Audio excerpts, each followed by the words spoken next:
Good morning. Thank you all for joining me. It's great to see so many familiar faces in this small room. Um, some I would say are opponents based on how the media basketball game went last week. So good to see you guys again. I think we redeemed ourselves a little bit in that game, so I'm happy about that. But a special hello to some of the new faces as well that will be covering our team. Welcome to the season and what that's going to be like. I know you guys spend a lot of time away from family really covering us, making sure you guys are connecting with our fans, telling the stories of our players. It's a job that we really appreciate everything that you guys do, and I do want to say thank you for that. I'll probably start first by recapping the offseason and then jump into kind of the season ahead for us. This is year two, 15 months into being under Michael's leadership and coming to DC for us. I would say we know more now than we did when we first got here. It was definitely something that we tried to figure out on the fly a lot of the times. But at the end of the day, our goal remained the same, and that was to charter a path towards sustained team success. And that's not going to change. I would say last year we spent a lot of time assessing, coming in, trying to figure out where we're at, try to find ways where we can level up, and again, figuring things out on the fly. But having the off season that we had this time around, we were able to add more processes, add more staff, continue to kind of dissect what we want everything to look like moving forward, and find people that we think will add to the future fabric of the Wizards. And I think we did that this offseason. For me, it's always, I think, a good time at the beginning of the year to really take stock of where you're at. Look at your core principles, freshen up on those objectives, make sure everybody's on the same page. And if we're really to think about it, the phases of the rebuild, there's the deconstruction phase, there's the laying the foundation phase, there's the building it back up, and then there's fortifying what you build. We're still focused on deconstructing and laying that foundation. And I think that's important to remind everyone that we're still early in the phase that we're going through. While we'll continue to chip away and continue to add, I do think this summer we made a lot of cultural deposits into the environment. And that started with the hiring of Coach Keith, Coach Brian Keith. He, as a person and a coach, is someone who's aligned with not only like where we want to go, but how we want to get there. And you'll hear it from him, but you'll hear it from us as well. Like, we're not skipping steps. We're going right through it. We're going to do it the hard way through hard work, a holistic player development approach, and just finding those small wins and searching for that innovation every single day. So he did a really good job this offseason of meticulously taking his time to build out his coaching staff. You guys will get more familiar with them as the season goes along, but most of them have extensive player development backgrounds. They come from Brooklyn, from Detroit, from teams that have been through rebuilds and young players. I would say they're also very collaborative with the front office, but also very collaborative with each other and across the different pillars that you'll be spending time with as we talk about our holistic player development approach. And they're really good at building relationships, especially with our young players. So for us, that stuff's important. It's important in the phase we're in now, but it's also important to sustain the phase that we're going to. So that was kind of the beginning of it for the summer, for the off season for us. If you guys probably go chronologically, then it was the draft. As you know, we were aggressive in the draft, and we will always look to be opportunistic on that. We were fortunate to add 3 players by getting back in the lottery, moving up late in the later round of the first round, moving up to grab 3 guys who we're really happy to have, who all fit kind of the way we want to play, and we'll lean on that not just now, but moving forward. On draft night as well, we added a player in Malcolm Brogdon, who has already benefited, who we've already benefited from having in the building. He and his wife are very familiar with the area, have already done community service and been out in the neighborhoods. But also he's been a person that the guys can lean on during the off season, during that jump season. He's been a leader, just talking to them, taking guys out, but also the stuff that he brings on the court. And I think you guys will see that as the season gets going. I guess if I jump to the next part, the draft, then that's free agency. Free agency, we were lucky to signed 4 guys, but added 2 new guys in Jonas and in Sadiq, who wanted to be here. They chose to be here, and I think that's important because they sat down with us. They asked us questions about what we're doing. how we planned on getting there. And those guys wanted to contribute to that, and they wanted to be here, and they're on board with helping us get through that next phase of the organization. So I think that was important.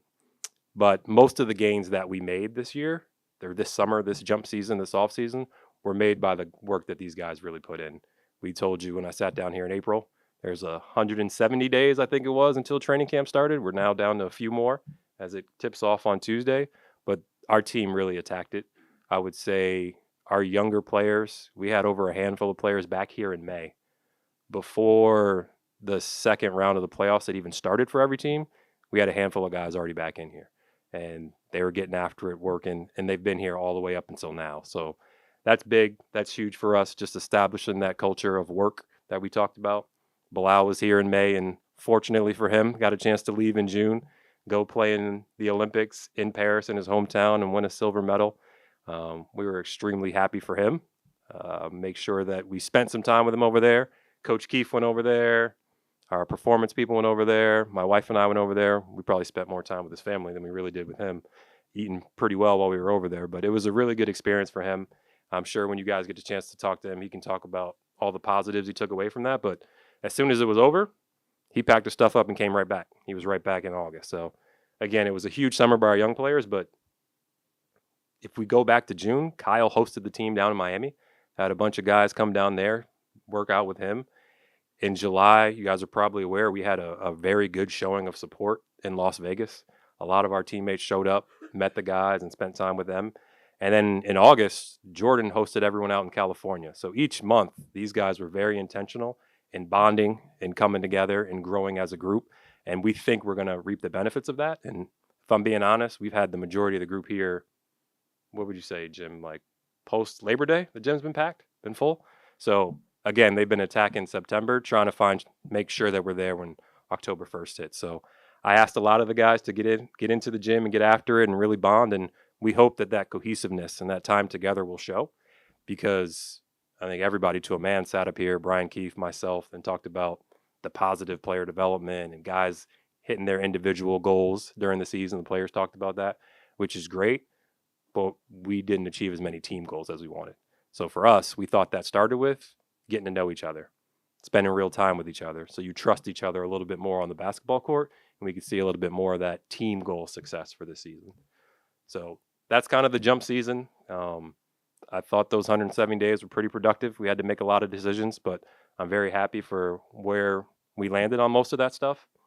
It's time to kind of move ahead.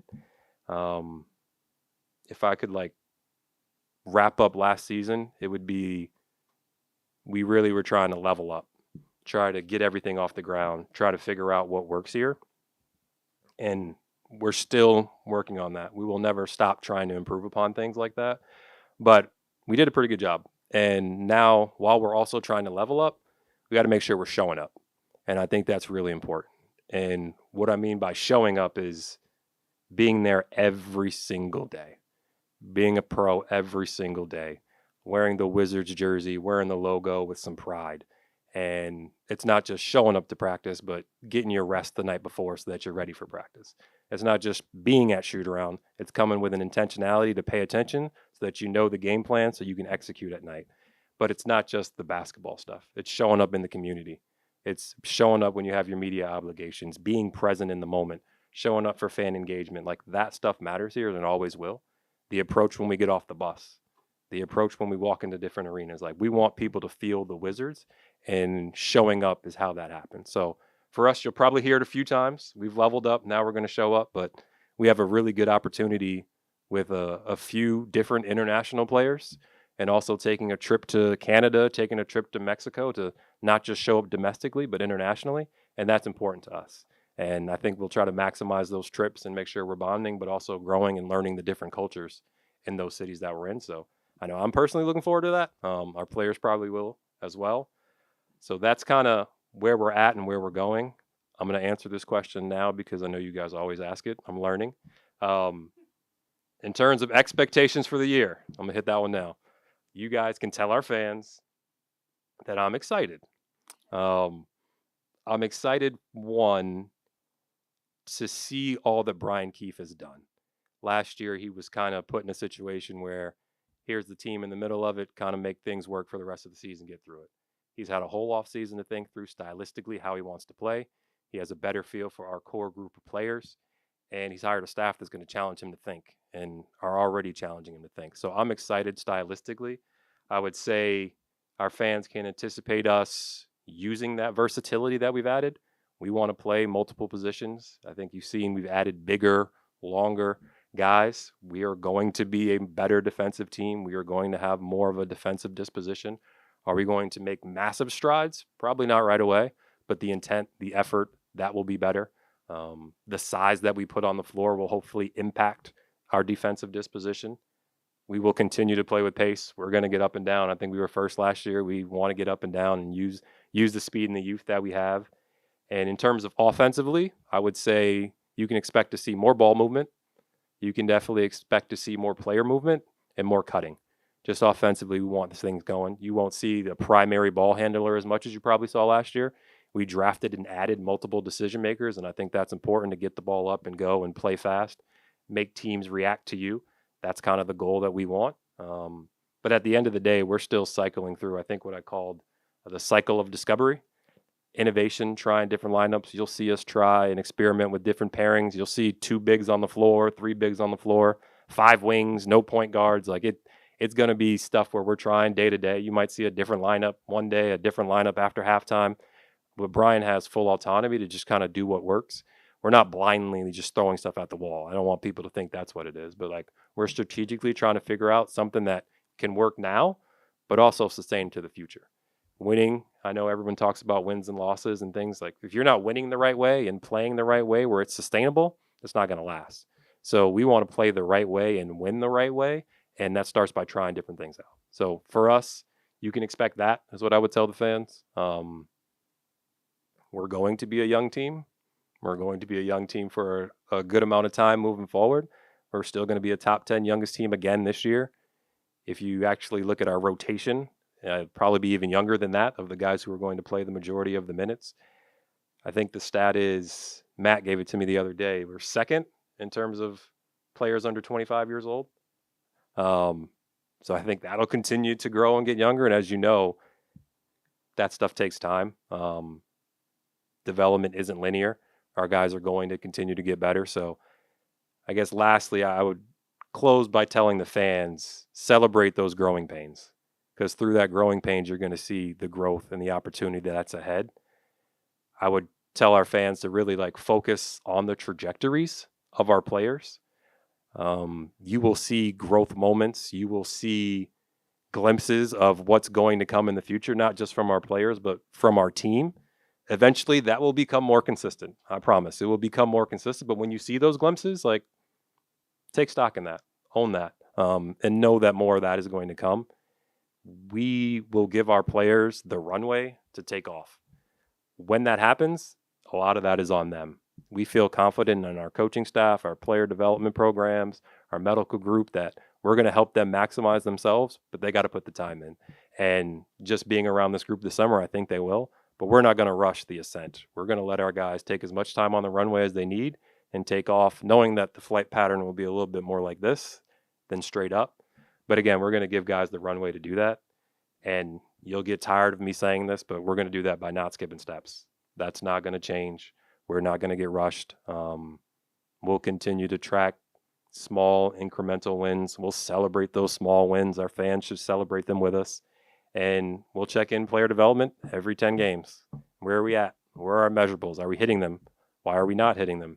Are we close to them? Did we surpass them? Do you need new ones? We're just going to continue to ask questions as a team, have the huge milestone checkpoints every 25 games to just really check in. But again, at the end of the day, if I were to sum it up, success will not solely come from the outcomes from us this year, but it's going to be the player growth. It's going to be player development. It's going to be finding innovation, and 2 staples of everything are going to be those cultural deposits that we're making and the community engagement. And to me and to Michael and to Brian, that starts by showing up every single day. And that's the mentality that we have to have. So I'm excited. The season officially starts on Tuesday. Again, we have a great opportunity to head up to Montreal, be in Canada for multiple days and take training camp up there. We play the Raptors while we're there. We're going to stay an extra, go up a day early, stay a day after, just to make sure we're bonding and connecting and taking in the city. So I think that'll be a good experience for our young players. A few of them speak French, so they might be a little bit more comfortable up there. But the guys are excited. I know our coaching staff is excited. Us as a front office, we understand that we have a few decisions we have to make. We're going to watch training camp. We're going to watch the preseason games and take the full allotted amount of time and make those decisions. But again, I think we're in a good spot right now in terms of excitement from the team and a connectedness of the team that we probably didn't have last year.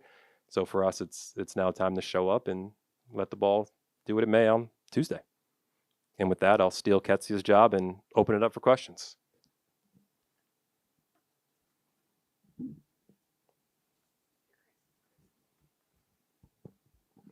Josh. Will, if everything goes the way you want it to go, what will the team look like at the end of the regular season? I think the team would look differently in terms of physical growth. Just we have a lot of young players whose body is going to develop. It'll look better in terms of consistency of play. If we looked at last season, there were times where we didn't play all 48 minutes. I don't expect you to do that every single night, but to play closer and closer to doing that. We were in a lot of close ball games towards the end of last season. I'd like to be in those again and see us try to win a few more of those in terms of how we go about it and how we approach it. And for us, I want to see a more connected group at the end of the year. So again, the things I talked about with the fans, measuring, seeing the trajectories, there's going to be wow plays both ways. But if I can see a player's growth in terms of making the wrong pass and the wrong decision in the second quarter, but having that same play and make it in the fourth quarter, like that's a win for us.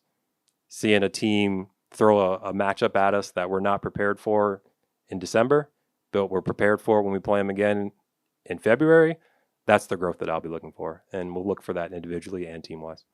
Will, two quick questions. One with Bilal. Have you noticed just something different from him having that Olympic experience on the floor here? And two, you talked about Malcolm and his wife already kind of pouring into the community. Yeah. What other players have kind of done that, and why is that so important for this organization? The biggest difference with Bilal, I'll answer the first one, is his neck's a little heavier. He came in here wearing the medal and letting everybody see it and hold it and take pictures with it. But the Olympic experience, again, that wasn't linear for him either.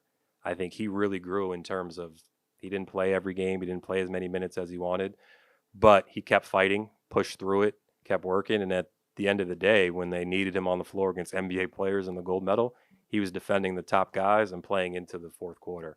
And he came back with a confidence like, I know I belong on the court. And he takes a great pride in his country and wants to play again in the Olympics moving forward. So for him, he came back with a competitiveness, another fire into him, but also a confidence like, I'm going to show people I should have played even more. So for us, it's been a good summer with Bilal. I appreciate you talking about the community because that stuff's really important to us. Malcolm's been outspoken on some panels. I know they have their own foundation stuff that they do, but Jordan's crushed this summer. He spent some time away in California, then came back to DC in August and has met with children, done different school drives and events and things of that nature.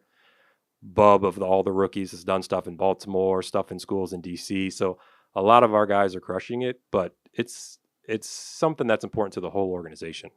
And that's Ted, that's Michael, myself. I think, did you guys see the District of Play stuff that just recently came out? Like, that's massive for our community. And it's not just DC, it's all the DMV. I wish when I was a kid we had opportunities like that. That's a 4-year, multi-million-dollar investment into the city, into the parks, into football, flag football. I'll do a humble little dad brag. My son plays for the Flag Star football program, and his first game, he's like, Dad, I got Monumental on my back. And he was like excited about that. He's averaging 3 touchdowns a game, by the way, Matt. I had to make sure I put that out there. But giving back to the ice skating community, building street hockey opportunities, making sure every kid in the city has a basketball, refurbishing courts, like that's important. That's the level of legacy and impact that we talk about. And Anthony Gill is probably the leader on our team when it comes to doing that stuff on the road as well. So having a program like District of Play where we can show up to events and really support and find safe places for kids in the community to play, is massive. So you'll see me at a lot of those events and just trying to support. But our players do a really good job of that, and the mandate is to do so many appearances league wide, and we're going to crush that, go above and beyond that. Hey, Will, how's it going? Good. How are you? Fantastic. So Jordan and Kyle, obviously they're still young, but they are veterans. Yes. Where do they fit in this player development? Because they are not that young. Yeah. So where do they fit in this? What are you looking as far as how do they develop as Yeah, players? I think Jordan is approaching his prime. I'd say he's probably close to a pre-prime player just on his age range. With him, just being around him, he's much more comfortable being here in DC, much more comfortable being around our group. I anticipate, much like he has in the past, having a better second year like he did at Michigan, like he did with Golden State, just got more efficient. And with him, he's still going like this. And I think you'll see the ball in his hands a little bit more than you did at the beginning of the year last year, and a style of play that kind of suits him in terms of pace. But both Jordan and Kyle are leaders on our team, and Kyle's had a good summer. He's in shape. He's spent a lot of time connecting with the guys and figuring out best way to lead and use his voice and how we can be more efficient as a group in the fourth quarter and find plays that work for us. So again, those guys are vital to what we're doing on the court, but maybe even more important in what we're doing in the locker room and the standards that we're creating. How you doing, Will? I'm good. How are you? Doing all right. You mentioned that Sadiq Bey and Jonas Valanciunas, they wanted to be part of this. They wanted Yes. to be here. How important is it to change the narrative that DC is not a destination for free agents? Yeah, I don't know if I agree with that narrative. And I'm not necessarily trying to change that narrative. I'm specifically just trying to make sure we're fostering an environment where staff and players feel like they're doing the best work.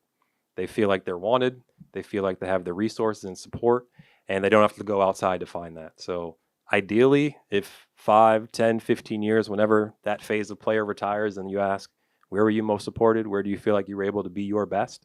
They say the Wizards. And that's not a narrative I want. That's the story I want told because it's the truth.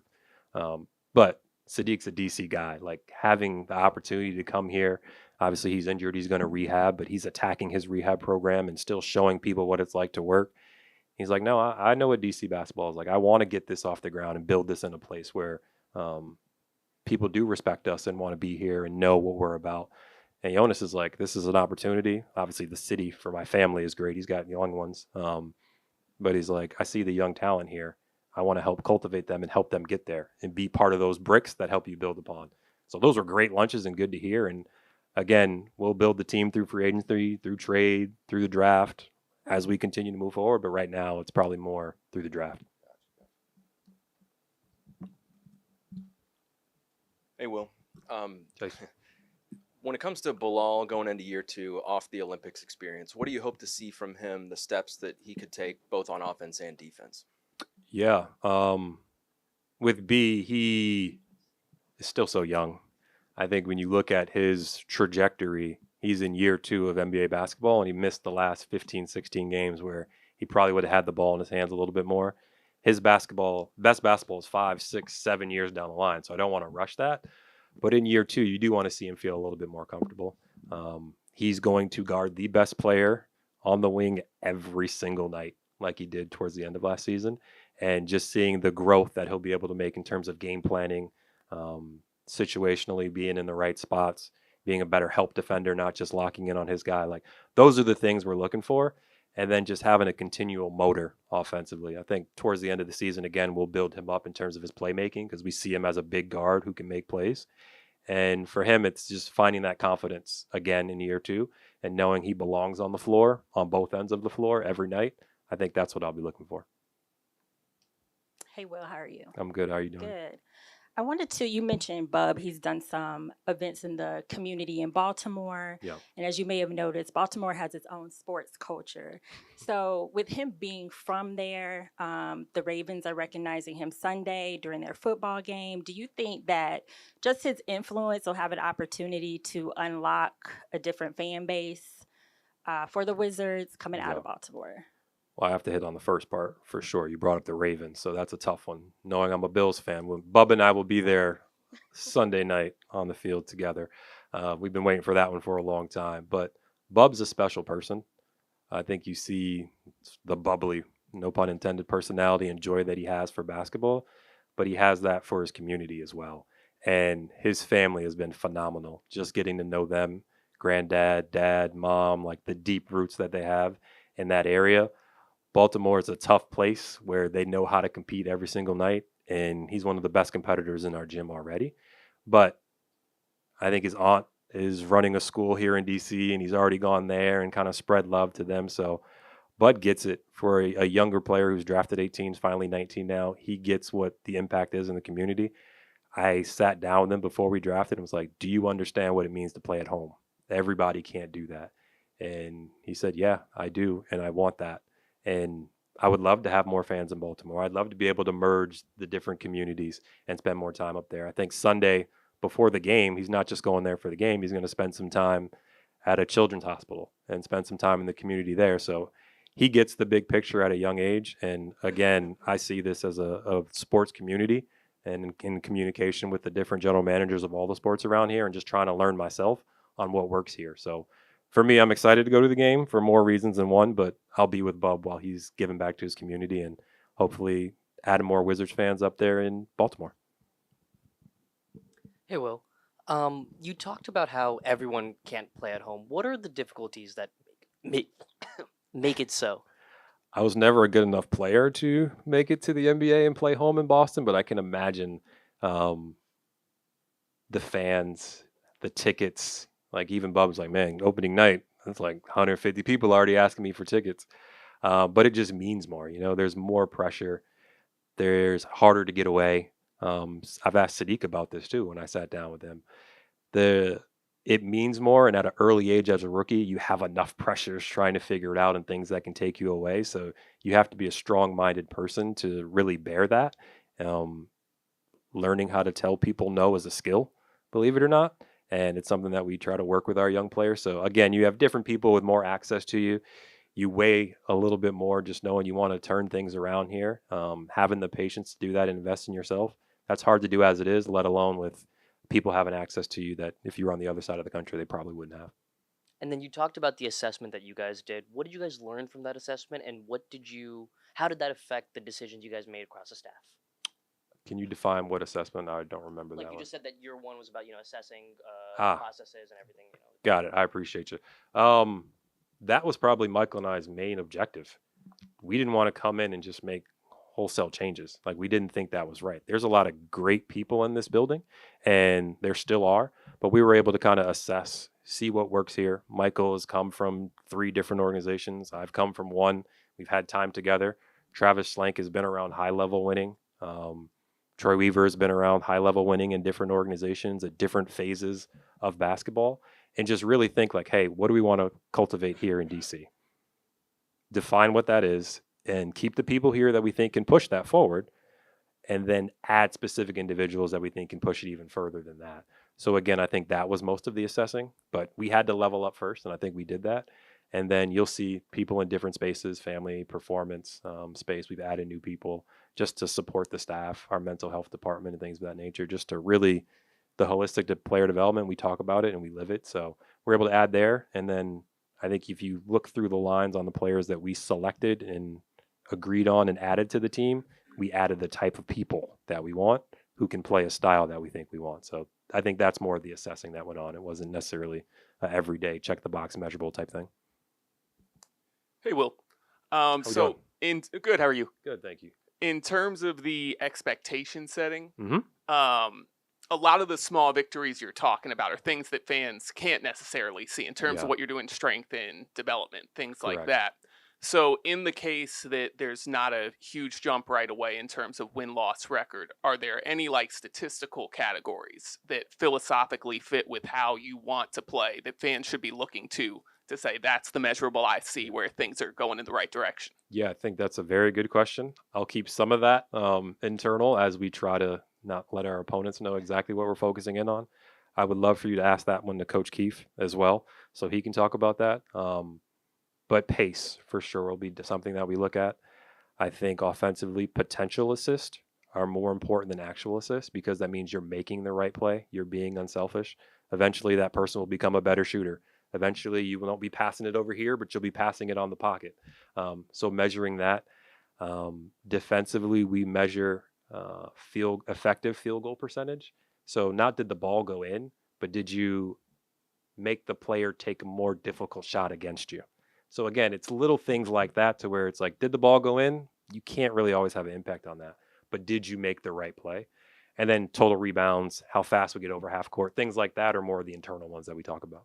And then just real quick, now that you've been through the in-season tournament Mhm. once, how do you view that organizationally as an opportunity to play in extremely, competitive games in a short sample size? The league office and Adam have done a really good job of giving you something to compete for very early in the season. We've never really had that. I think our guys understand what the Emeritus Cup is all about. Those 4 games are games that the court's different, the jerseys are different, like the vibe feels different. And to add that in November and early December, we think is a good thing. And we want to be competitive in those games. But again, being competitive means showing up and making the other team feel you and then have the results fall where they may. Hey, Will. What's going on? There was a coaching change made last year because there were expectations that weren't necessarily being met. And now that Brian is in his first year as head coach, have your expectations softened up a bit just because it is his first year? Or how would you quantify a successful versus unsuccessful season for him after 82 games? For him specifically, good question. I'll answer quickly. No, we have not softened up the expectations. Everything here will be driven by our core values. That's excellence, joy, competitiveness, togetherness, and accountability. That's everyone across the board, but specifically for our head coach and the people who are leading our players on a day-to-day. So he'll be judged by those. He'll be judged by the connectivity of the locker room. Like we don't want the finger pointing. We want everyone looking internally first and being a connected group. So again, our standards were raised and we're only going to continue to raise them. And knowing Brian, he wouldn't want it any other way. Will, when building a team with these kind of updated draft lottery rules, Yeah. and when a team like Atlanta gets number 1, is it really and getting better comes from the draft? That's first and foremost. Is it just boils down to luck at this point? You can be as strategic as you want, and we'll try to do our best when it comes to finding multiple transactions that we can benefit, getting multiple picks in the draft so you can have multiple cracks at the apple. Again, the draft is never the best player is a 1, 2, 3, 4, 5. So get as many picks as you can will probably be our strategy within reason. But yeah, there's a lot of luck involved. And I've been the beneficiary of a lot of luck at other stops. We've been lucky here as well. But again, the lottery odds were flattened a little bit intentionally. I think the game, as you can see with the rules and the second apron, first apron, and taking draft picks away, how valuable those are. And the league's looking for parity. And flattening the lottery odds, adding in the second apron, all of those things are things that are supposed to contribute to that. So we're dealt the cards that we're dealt. We put a plan in place. And again, we're going to try to stay as diligent to that as possible. But yeah, in the end, luck's involved. Can I just say one other thing on that? This Saturday, we're doing the coaches clinic. I'm not sure if you guys are familiar with that, but that's just another way to tie into the community. That's really important to Brian Keefe. It's a free clinic for coaches and people in basketball to come to ESA and listen to him. But also the head coaches from American, head coaches from Howard, head coaches from Georgetown. They're all going to get on the floor and teach. And again, that's just an idea that Brian came up with Coach John Thompson. And that's an event that we encouraged local coaches to come out, learn, share some of their ideas with us as well. So again, giving back to the community and developing and chipping away at earning those cultural deposits, it goes both ways. So any young coaches that want to come out and come to that, we welcome you guys to come on Saturday. So I wanted to make sure I got that in there as well. But thank you guys for coming, and I will see you guys probably on Tuesday. Have a good one.